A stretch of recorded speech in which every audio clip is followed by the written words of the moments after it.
What major role did the U.S. play in the war, and how did the war start? We know that the alliances could help, but in reality, they divided us in half, creating the brutal war. What was to be the war to end all wars was never the end of wars. However, it started more conflict than what it ended. But before we get to the additional conflict, we need to learn how World War I began and what even happened. It is like walking. You crawl before you walk. You just can't stand up and walk suddenly. It just doesn't work that way. So we need to understand World War I before we can understand World War II. We know how the alliances tore the war apart, but they were supposed to be unions that united us, but they divided us in half. As the old saying goes, divided we fall, together we stand. The war started because some rebels from Serbia had killed the Archduke Franz Ferdinand. The shot heard around the world.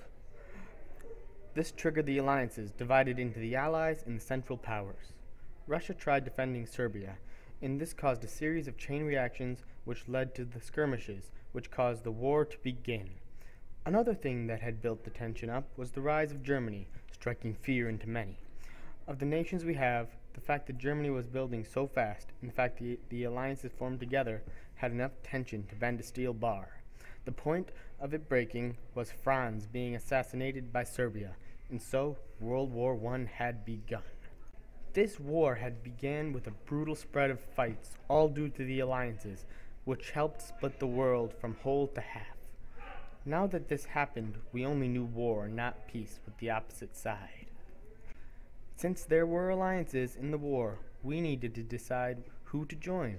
The alliances, specifically, were the Central Powers and the Allies. The Central Powers were the nations: Austro-Hungarian Empire, Ottoman Empire, Germany, and Bulgaria, typically seen as the enemies in the war. Germany is, as you probably already know, the most known of these countries. The next group we have is the Allies. This is the group including the United Kingdom, France, and Russia. With the little skirmishes between the other countries, our alliances caused more and more countries to join in. One after another, they joined each other, brothers in arms, ready to give their own men's blood for one another, just over this war. Now, Russia had eventually dropped out of the war, due to issues with what was practically a revolution.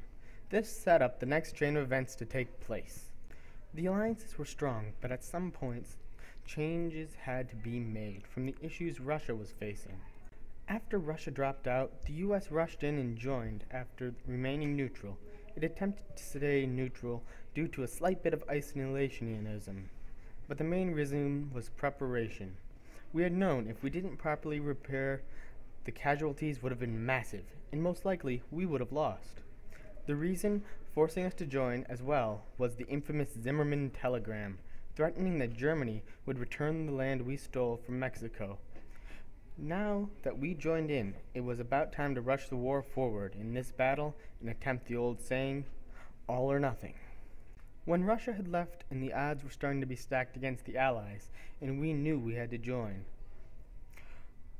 So when the U.S. arrived, the war was in some later stages. We had been losing our morale with the Allies and losing a few battles.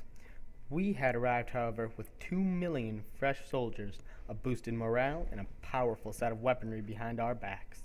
With the Allies returning in the war, we coasted smoothly to a victory. We charged with the fury of millions of men ready to destroy Germany. We had helped in the last known fight known as the Battle of Argonne Forest.